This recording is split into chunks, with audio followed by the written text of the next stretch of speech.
उन जो नाम लिया उनमें से एक नाम के घर पहुंचती है।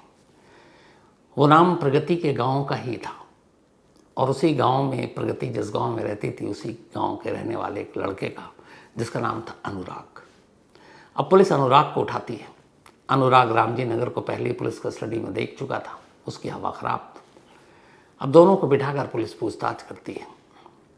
इस पूछताछ के बाद अब पुलिस वहाँ से निकलती है और सीधे दिलीप के घर पहुँचती है।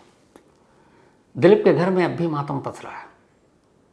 शादी को 2 हफ्ते भी पूरे नहीं हुए थे। दिलीप की विधवा प्रगति का रो रो कर बुरा हाल। पूरा घर उसको अभी ढाढ़स बंधा रहा है, दिलासा दे रहा है, हमदर्दी जता रहा है। और तभी पुलिस वहाँ पहुँचती है। लोगों को लगा कि केस की तफ्तीश के सिलसिले में पुलिस आई है, कुछ पूछताछ होगी, कुछ जानकारी मिलेगी। लेकिन पुलिस सीधे कहती है कि उन्हें प्रगति से पूछताछ करनी है। फिर भी घर वालों को लगा कि बीवी है, 15 दिन पहले शादी हुई है, हो सकता है कुछ राज की बातें दिलीप ने प्रगति को बताई हो, कुछ दुश्मनों के बारे में। प्रगति अब पुलिस के सामने थी। पुलिस वाले बाकी लोगों को कमरे से बाहर कर देते हैं। अकेले में प्रगति से एक रूम में बातचीत करते हैं, सिर्फ 10 से 15 मिनट। 15 मिनट के बाद अब पुलिस वाले प्रगति का हाथ पकड़े लेडी पुलिस वाली साथ में घर से बाहर निकल रहे हैं। बाहर खड़ी पुलिस की गाड़ी में प्रगति को बैठा रहे हैं। जैसे ही प्रगति को पुलिस वाले गाड़ी में बिठा रहे और पुलिस वाली उसके हाथ पकड़ेगी, पूरे घर वालों का माथा ठनक जाता है कि ये क्या है।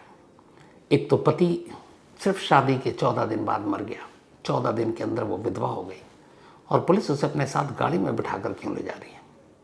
कुछ लोग विरोध करने के लिए सामने आए तो पुलिस ने कहा, आप लोग इंतज़ार कीजिए, हम अपना काम कर रहे हैं।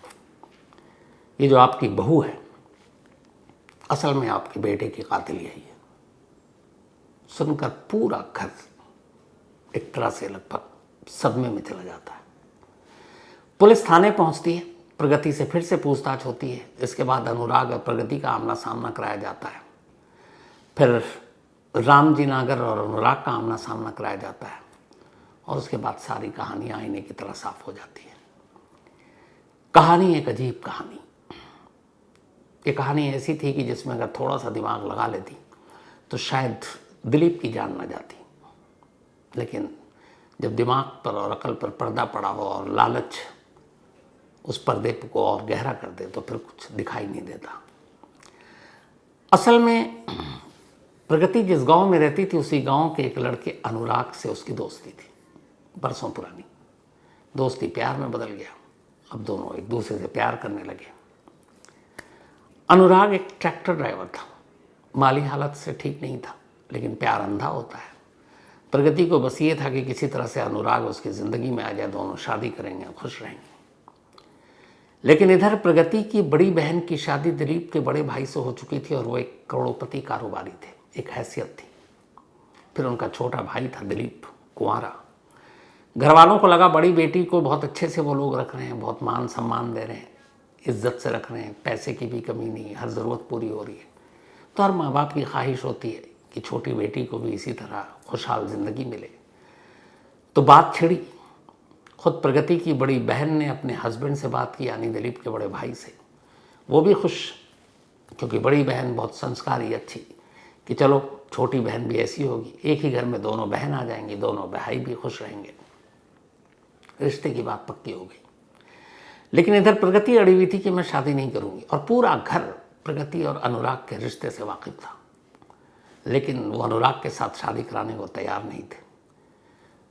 तभी प्रगति के दिमाग में ख्याल आया। एक रोज़ मौका मिलते ही वो गांव में अनुराग से मिली। उसने कहा कि मेरे ऊपर दबाव है, मेरे घर वाले दिलीप से मेरी शादी करना चाहते हैं, मैं सोच रही हूँ कि शादी कर लूँ। अनुराग हैरान कि ये क्या कह रही है। उसने कहा शादी कर लूँ और शादी के कुछ दिनों बाद अगर दिलीप मर जाए तो दिलीप के हिस्से की सारी दौलत उसकी विधवा होने के नाते उसे मिलेगा और फिर हम दोनों आराम से शादी कर सकते हैं। फिर माँ बाप भी अब जोर नहीं डालेंगे, वैसे भी तब विधवा हो चुकी होंगी मैं, और विधवा का हाथ थामने से लोग हिचकते हैं तो समाज बिरादरी वाले हिचकेंगे। ऐसे में तुम आगे बढ़ना, मेरा हाथ मांगना, लोग तुम्हारी तारीफ करेंगे कि देखो एक विधवा को अपना रहा है। पैसे अलग, बात जम गई, दोनों ने प्लानिंग शुरू की। 5 मार्च को शादी हो गई। अब किसी तरीके से वक्त काटना था, लेकिन उतावली इतनी थी प्रगति कि उसे इंतज़ार नहीं हो रहा था, बस ये था कि जल्द से जल्द दिलीप को रास्ते से हटा दें। 6 तारीख को विदा होकर वो मायके गई। उसके 2-3 दिन बाद फिर मतलब ससुराल गई, फिर घर आई। घर आते ही उसने मैसेज भिजवाया, अनुराग से मिलने के लिए कहा। दोनों जाकर एक रेस्टोरेंट में मिलते हैं और फिर ये तय होता है कि बस अब इंतज़ार नहीं, दिलीप को रास्ते से हटा दो। वो अपने साथ मुंह दिखाई में जो पैसे मिले थे वो लगभग 1 लाख रुपए थे। वो 1 लाख रुपए अपने साथ लाई थी। उसने वो 1 लाख रुपए अनुराग को दिया और कहा कि तुम किसी सुपारी किलर को ढूंढो और ये पैसा उसे दो और बोलो दिलीप को रास्ते से हटा दे। अब अनुराग ने सुपारी किलर को ढूंढना शुरू किया।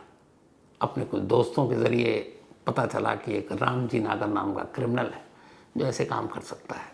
वो रामजी नागर से मिला। रामजी नागर को अपने कुछ केसेस के सिलसिले में पैसे की ज़रूरत थी। उसने कहा ठीक है करूँगा, लेकिन 2 लाख रुपए लूँगा। लेकिन अनुराग के पास 1 लाख रुपए थे जो मुंह दिखाई के रकम में से प्रगति ने दिए थे। 1 लाख रुपए का इंतज़ाम खुद अनुराग ने किया और इस तरीके से 2 लाख रुपए हो गए। उसने वो पैसे उसको रामजी नागर को दिए। अब इस बीच में प्रगति वापस ससुराल पहुंच गई, क्योंकि उसे पता था 14 को दिवाली है, 14 मार्च को फिर घर आएंगे मायके में। 14 मार्च को होली के मौके पर वो फिर वापस आई। इसके बाद फिर से प्लानिंग हुई किस दिन ये सब करना है। उसने कहा जिस दिन दिलीप अब घर से बाहर निकलेगा, क्योंकि आजकल शादी की वजह से वो छुट्टी पर है, तो किस दिन निकलेगा इसकी जानकारी वो खुद देगी। और तय हुआ कि व्हाट्सएप कॉल से ही सब बातें होंगी। इसके बाद वो होली के बाद वापस ससुराल पहुंचती है। इत्तेफाक से 19 मार्च दिलीप प्रगति से कहता है कि अब मैं चलता हूँ, सारा काम भैया देख रहे हैं, अब मैं भी काम पे निकलता हूँ। उस दिन पहली बार निकला। वो जैसे ही निकला, इधर प्रगति ने अनुराग को व्हाट्सएप कॉल किया। उसने कहा आज वो काम पर गया, बस उसका पीछा करो और जहाँ मौका मिले देख लो। अनुराग ने फौरन सुपारी किलर रामजी नागर को फ़ोन किया। अब दोनों इकट्ठा हो गए और इंतज़ार करने लगे। उन्होंने पूरी रैकी कर रखी थी कि ये कहाँ कहाँ जाता है। इत्तेफाक से जब एक रेस्टोरेंट में चाय पीने के लिए रुका दिलीप, तब इनके साथ 2 और लोग थे, वो पहुँचे। उन्होंने कहा भैया हमारी एक गाड़ी फंस गई है, ख़राब हो गई है, आप क्रेन व्रेन आप किराए पर देते हैं, हमारी गाड़ी निकाल दीजिए, मुसीबत में है। दिलीप को लगा मदद करनी चाहिए। उसने कहा चलो, और वो उन सभी को अपने क्रेन पे बैठा कर ले चल पड़ा। एक सुनसान जगह पर उन्होंने क्रेन रोका। उसके बाद अचानक पीछे से दिलीप के सर में गोली मारी। पुख्ता करना चाहते थे इसलिए फिर चाकू से वार किया और ये सब करने के बाद वहाँ से भाग गए। अब खुलासा हो गया, यानी प्रगति दूसरी शादी करने के लिए पहली शादी करना चाहती थी, लेकिन दूसरी शादी करने के लिए वो इतनी उतावली थी कि पहली शादी में जो मेहंदी के रंग थे उसको उतरने का भी उसने मौका नहीं दिया। पुलिस की माने तो बड़े आराम से घर वालों के मर्जी के खिलाफ विरोध करके प्रगति सीधे दूसरी शादी यानी अपने प्रेमी अनुराग से शादी कर सकती थी, दिलीप की जान बच जाती। लेकिन प्रगति के मन में कुछ और था। उसे अब सिर्फ प्रेमी अनुराग नहीं बल्कि दिलीप के पैसे भी चाहिए थे। और इस तरह एक मासूम मारा गया और एक पत्नी के हाथों एक पति का और कत्ल हो गया। पति पत्नी का कत्ल कर रहे हैं, पत्नी पति के कत्ल कर रहे हैं। डेटा आपको शुरू में बताया, पता नहीं ये दुनिया कहाँ जा रही है। खैर ये थी आज की कहानी ख़त्म करूँ उससे पहले वही अपना सिलसिला। आज रजनी शर्मा जी, इनका बर्थडे है। Happy birthday Rajni Sharma ji. और ये मिशिता एंड आशीष इनकी मम्मी हैं। ईशानी राठौर इनका भी आज बर्थडे है, तो हैप्पी बर्थडे ईशानी। और ये ऋषभ राठौर जी ने भेजा है। साथ ही करण चंचलानी इनका भी आज बर्थडे है, हैप्पी बर्थडे करण। और ये भेजा है इनकी सिस्टर दिव्या चंचलानी ने। इसके अलावा पार्व इनका भी आज बर्थडे है, हैप्पी बर्थडे पार्व। और ये नम्हा एंड जिग्नेश पटेल इन दोनों के बेटे हैं पार्व।